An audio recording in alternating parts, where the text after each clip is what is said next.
नमस्कार।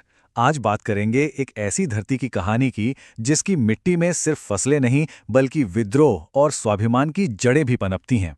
जी हाँ, ये कहानी है खूंटी की, एक ऐसा जिला जिसका जन्म ही एक आंदोलन से हुआ।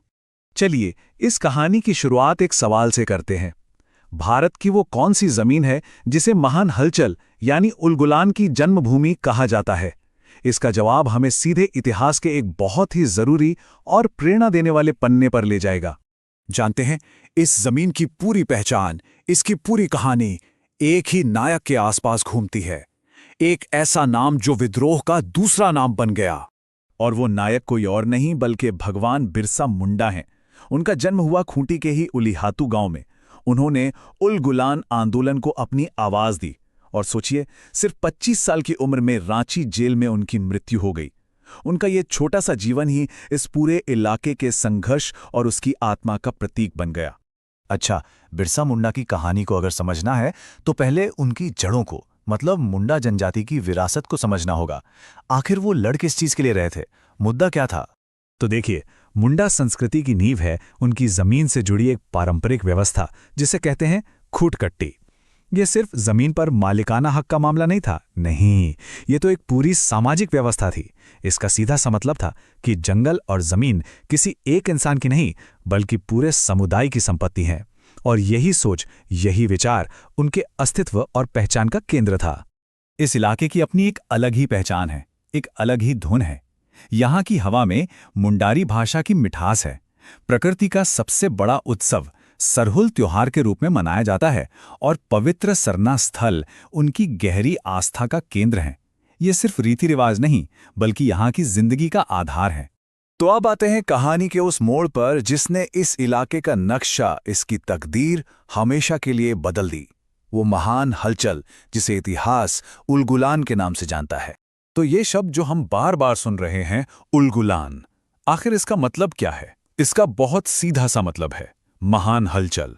पर यह सिर्फ एक शब्द नहीं है, ये उस दौर के गुस्से, संघर्ष और क्रांति की पूरी कहानी अपने अंदर समेटे हुए है।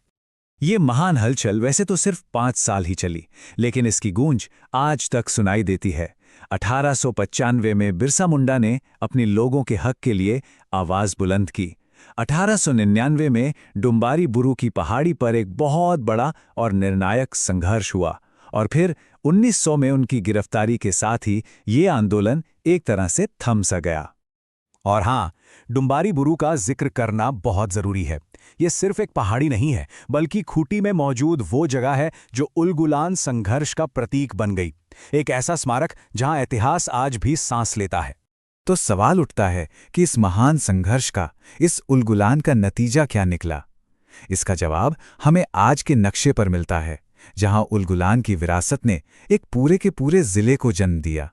उलगुलान के एक सदी से भी ज्यादा समय के बाद साल 2007 में खूंटी को आखिरकार एक अलग जिले के तौर पर पहचान मिली। इसे आप उस लंबे संघर्ष की एक प्रतीकात्मक जीत कह सकते हैं। आज का जो खूंटी जिला है वो कभी रांची का ही हिस्सा हुआ करता था।